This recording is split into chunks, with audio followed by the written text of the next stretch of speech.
अंतर्राष्ट्रीय हिंदू परिषद राष्ट्रीय बजरंग दल सूरत महानगर में हिंदुत्व की आवाज बुलंद करने वाले डॉक्टर प्रवीण तोगड़िया महाकुंभ मेला प्रयागराज को लेकर एक प्रेस कॉन्फ्रेंस माध्यम से लोगों को अवगत कराया। महाकुंभ में 1 करोड़ लोगों की सेवा अंतर्राष्ट्रीय हिंदू परिषद राष्ट्रीय बजरंग दल के द्वारा किया जाएगा। इस अवसर पर संगठन के उपाध्यक्ष जोगिंदर साहनी सहित अन्य लोगों की उपस्थिति रही।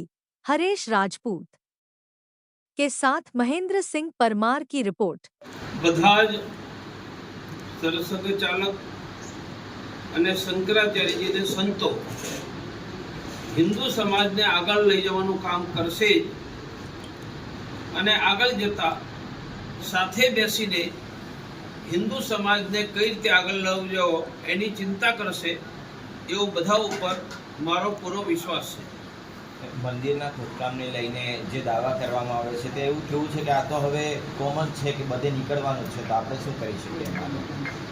લોકો ચતુર છે, બુદ્ધિમાન છે, રસ્તો શોધી લેશે અને એમને સમય ઉપર યોગ્ય માર્ગદર્શન પણ મળતું રહેશે। આગામી સમયમાં આપ પુનઃ પરિવારમાં આવી શક્યતા? હું પરિવારમાં જ હતો, બહાર ક્યાં હતો, અને હિન્દુઓની વચ્ચે જ હતો અને હિન્દુ અમારી સાથે હતા।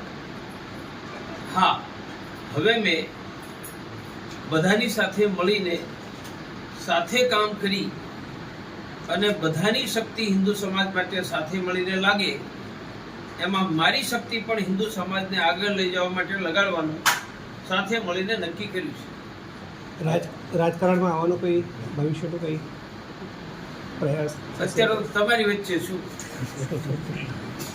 જે રીતે રામ મંદિર એ આપણા બધાનો જ કહી શકીએ કે તમારો વિશ્વ હિન્દુ પરિષદનો કે બધાનો એક સંકલ્પ હતો, હવે તમારો મેઇન ટાર્ગેટ શું કે તમે શું કરવા માંગો? હવે મારો ટાર્ગેટ છે ભારતને ગામડે ગામડે અને શહેરોની ગલીએ ગલીએ હનુમાન ચાલીસા કેન્દ્ર દર શનિવારે ચલાવો અને આ કેન્દ્ર દ્વારા ત્યાંના 100, 200, 500 કુટુંબની સુરક્ષા, સમૃદ્ધિ, સન્માન, સ્વાસ્થ્ય, સેવા, રોજગાર એમાં મદદ કરો, આ મારું આગળનું લક્ષ્ય છે। અને આ દેશમાં હિન્દુઓનો બહુમત જળવાઈ રહે, હિન્દુઓનો બહુમત જળવાઈ રહે એ માટે કાયદો કે દંડા, અમે કાયદાની મદદ લઈશું, જરૂર પડે તો દંડાની પણ મદદ લઈશું। કેવી રીતે દંડાની મદદ? એ વખતે બતાવીશું, અત્યારથી શું કામ બતાવ્યું? વિશ્વ હિન્દુ પરિષદ અને આંતરરાષ્ટ્રીય હિન્દુ પરિષદ એ જોઈન્ટ ક્યારે થશે? એવું છે, હિન્દુઓ માટે કોઈ પણ કામ કરે, એ વ્યક્તિ હોય, સંસ્થા હોય, એ પહેલા પણ મારા માટે સન્માનીય રહ્યા છે। આર્ય સમાજ, હિન્દુ મહાસભા, ભારત સેવાશ્રમ સંઘ, અનેક મંદિરો, તો આવડા મોટા હિન્દુ સમાજમાં અનેક સંસ્થાઓ કામ કરશે, અનેક વ્યક્તિઓ કરશે અને બધા સાથે સ્નેહના સંબંધ રાખી અને બધાના સમન્વયથી હિન્દુ સમાજને આગળ લઈ જવાનું સેવા કરતા રહીશું। બાંગ્લાદેશની અત્યારની સ્થિતિ અંગે તમે વ્યક્તિગત કઈ રીતે? સ્થિતિ ખરાબ છે, કડક પગલાં ઉઠાવવા જોઈએ। એક વખત આપણે આંખ લાલ કરી હતી તો પાકિસ્તાનના 2 ટુકડા થઈ ગયા હતા, હવે ફરીથી આંખ લાલ કરીએ તો બાંગ્લાદેશના 4 ટુકડા થઈ જાય। ન માને તો આંખ લાલ કરવાનો સમય આવી ગયો છે। નરેન્દ્રભાઈ, અમિતભાઈ, રાજનાથસિંહ આ ભેગા થઈને આંખ લાલ કરવાની તૈયારી રાખે। રાખશે કે રાખવાના છે એને કરશે એવું લાગે? અરે રાખશે, મારા જ મિત્રો છે ને, મારી આંખ લાલ થતી હોય તો એમની થવી જ જોઈએ। બદલાતા સમીકરણમાં આપ જવાબદારીમાં કોઈ નવી આવી? મારી પાસે જવાબદારી તો રામ મંદિરની હતી, એ પૂરી કરી। હવે કોઈ સીધી જવાબદારી છે નહીં, હિન્દુઓના કલ્યાણ માટે કામ કરતા રહેવું અને કલ્યાણ માટે કામ કરવા માટે જે ગાડી હાથમાં આવે, પેલા ફિયાટ હતી, એમ્બેસેડર હતી, હવે તો મોટી મોટી ગાડીઓ મળી ગઈ છે, તો કોઈ મોટી ગાડી મળે તો એમાં બેસીને પણ હિન્દુઓના કલ્યાણ માટે આગળ નીકળીશું। અત્યારે સૌથી મોટો પડકાર શું લાગે છે તમને?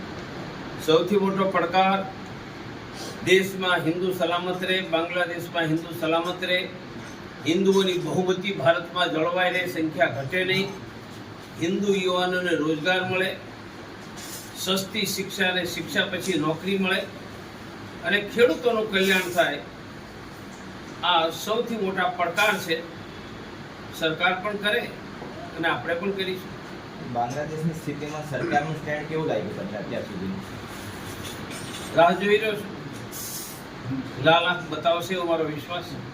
હિન્દુનું વાત કરવામાં આવી રહી છે તો હિન્દુના લઈને દક્ષિણ ગુજરાતની અંદર આવા ઘણા હિન્દુઓ છે તે ધર્મ પરિવર્તન કર્યું છે ગામડાઓની અંદર. એટલે ત્યાં સુધી આપણે બધાએ ગામડામાં જઈને શિક્ષા, સેવા, સ્વાસ્થ્ય, રોજગારની મદદ કરીએ તો ધર્માંતર રોકે.